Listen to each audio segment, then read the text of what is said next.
Now, to discuss the troubling state of affairs, I'm being joined from Abuja by the country director, Amnesty International Nigeria, Osai Ojigo. Thank you so much for joining us on the News at 10. Thank you very much for inviting me.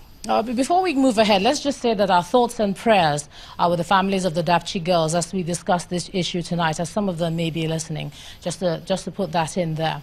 Now, let's look at your report, and it says that this should never have happened because the military had advance warning. So the question to you now is, are you willing to provide proof publicly?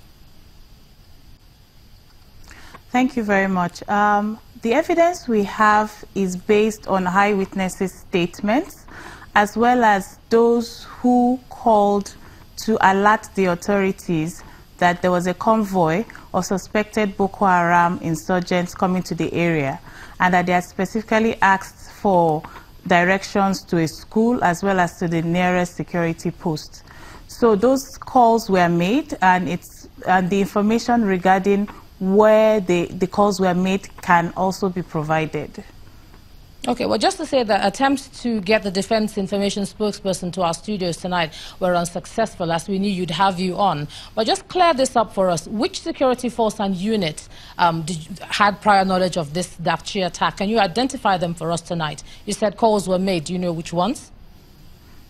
Yes, calls were made to the military as well as to the police in Yobe State, particularly because Dapchi itself did not have any emerging troops based there. So the nearest town, which is Gendam, about 50 kilometers away from Dapchi, there is a battalion there. Then there's also another troops installed around another 54 kilometers away from Dapchi in Babangida.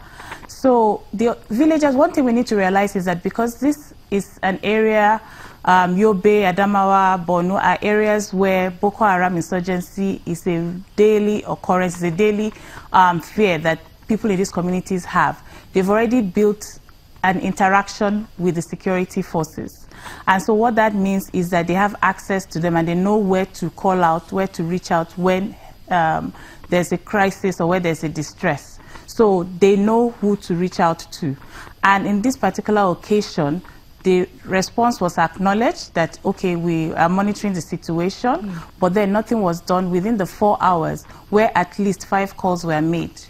Okay, finally, let me just ask you, looking at Dapchi, looking at what happened in Chibok, and just looking at the military's response generally to the insurgency, is there anything that Amnesty can say the military has done right, or that you're satisfied with? Because often the criticism is that the reports that come out from Amnesty are harsh and not often true. This is what they tend to claim.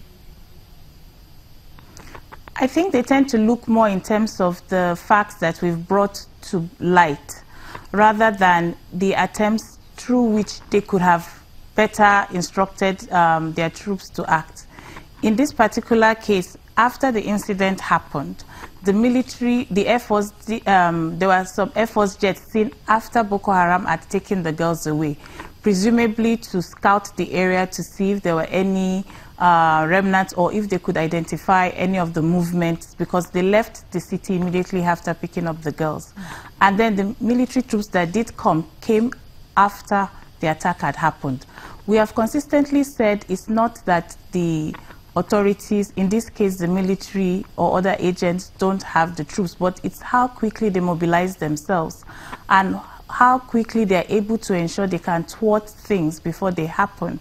And oftentimes when they come to the scenes of this sort of incidents, they're already a bit too late. So we'd like to see better response times and also better mobilization in terms of responding to cries for help.